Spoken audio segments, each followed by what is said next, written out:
پارلمان تاجیکستان یک بسته تغییر و الوه‌ها را به قانون بودجه سال 2016 وارد نمود که بر اساس آن میزان انداز برای چند از ساحه‌های اقتصادی تاجیکستان پایین برده شد.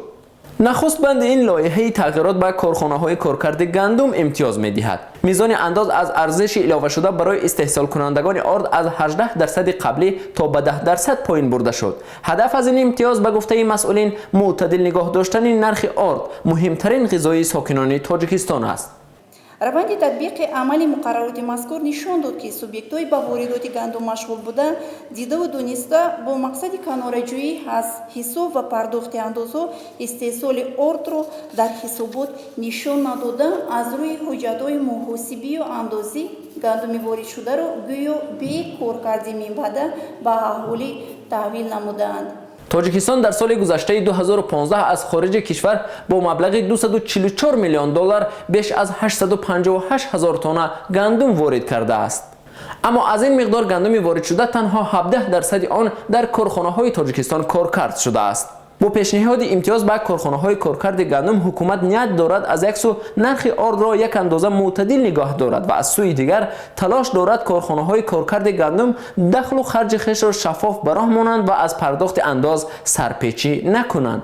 لغو انداز از فروش پخته نیز یکی از تغییرات‌های به تازگی وارد شده به قانون بودجه سال جاری است. در همین حال این بندی تغییرات به جای انداز از فروش پخته باج صادراتی نرخ پخته را در حجم 10% مقرر کرد.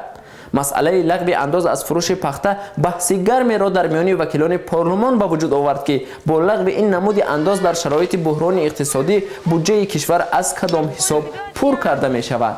اما با تاکید شکرجان ظهوروف رئیس مجلس نمایندگان هدف از جاری نمودن این تغییر علاوه به قانون بودجه به خاطر هوسمند کردن کارخانه‌های نساجی و عموما کارکرد بیشتری پخته در داخل روی دست گرفته شده است. تاجیکستان سالانه تا 300 هزار تن پخته استحصال می‌کند، اما از آن همگی 10% در داخل کارکرد و باقی مانده آن به خارج صادر کرده می‌شود.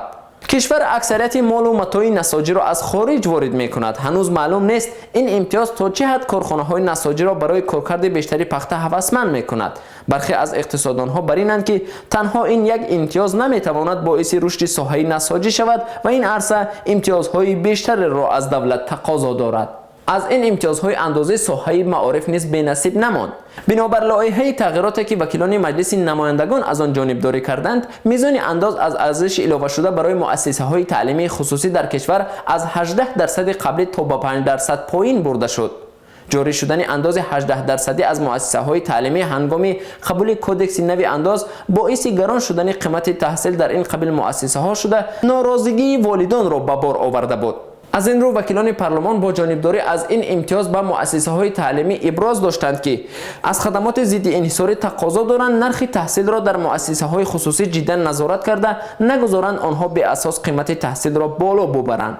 بنابر ارزیابی برخی از بنگاه‌های تحلیلی بین‌المللی سرباری انداز در تاجیکستان تا به 80% می‌رسد. صاحبکاران و نهادهای حامی حقوق آنها بارها در این مورد شکایت می‌کردند، اما این برای بار اول است که تاجیکستان برای رشد برخی از عرصه‌های اقتصاد امتیازهای اندازی قائل شد.